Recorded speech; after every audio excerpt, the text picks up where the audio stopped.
Pour développer une nouvelle intervention pour aider les gens à changer leur pratique de consommation de cannabis, il faut comparer cette nouvelle intervention avec celle qui est déjà donnée dans les cliniques.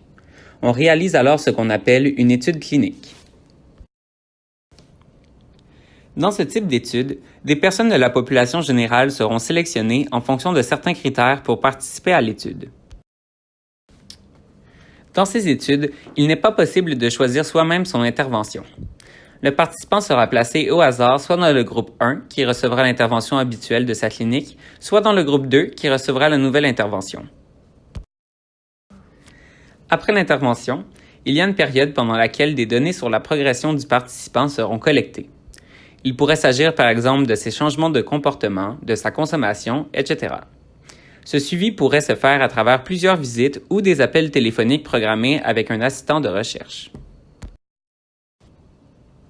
Enfin, les données du groupe 1 seront comparées à celles du groupe 2 afin de vérifier si la nouvelle intervention est efficace.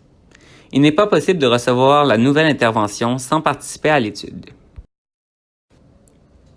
Il est important de préciser que tous les renseignements recueillis au cours de cette étude demeureront confidentiels.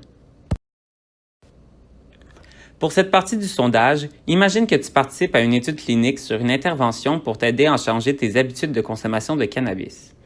Nous te demanderons de nous indiquer les options que tu préférerais si tu choisissais de participer à ce type de recherche.